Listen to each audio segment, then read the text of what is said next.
Our third speaker is Cindy Raymer. Cindy is a certified nurse aide life skills coordinator in Waterloo.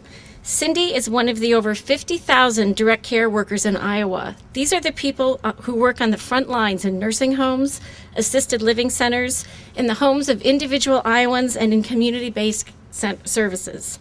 These workers provide direct care and support to aging Iowans and to Iowans with disabilities. These workers also have among the highest uninsured rates of any other occupation, approximately 24%. Cindy is one of them. Welcome, Cindy.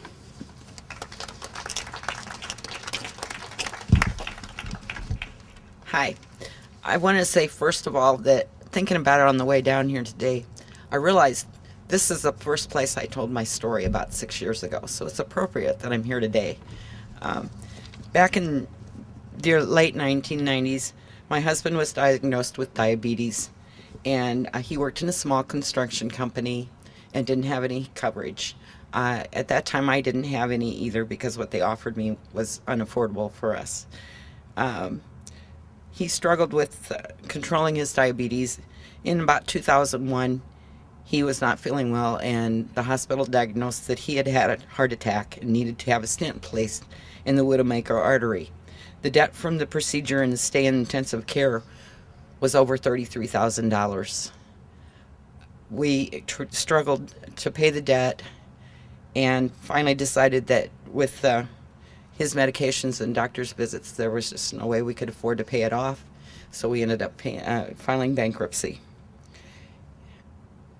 A while after that, I checked to see if possibly we could afford to go on the plan that I had at work, and I was quoted $400 a month for both of us, except that Jim's pre-existing would not be covered for the first year.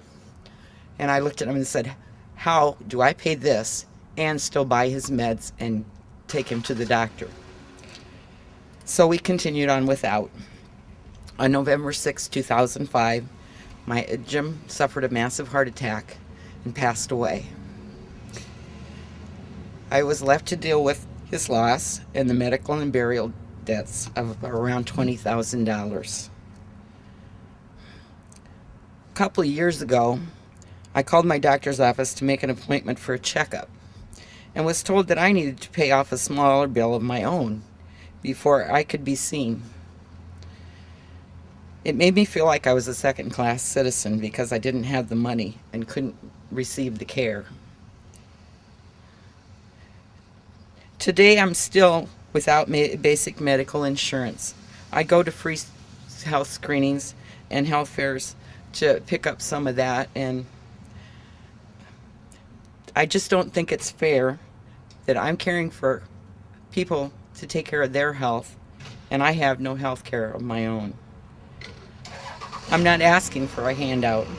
I'm just asking for something I can afford, and that won't have all these restrictions. It won't cover this.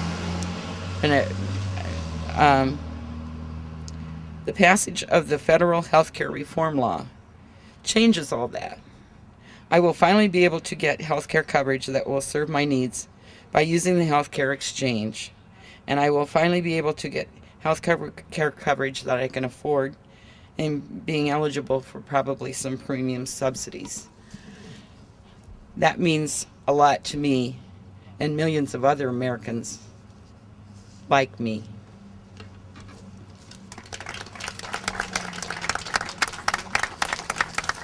Thank you, Cindy.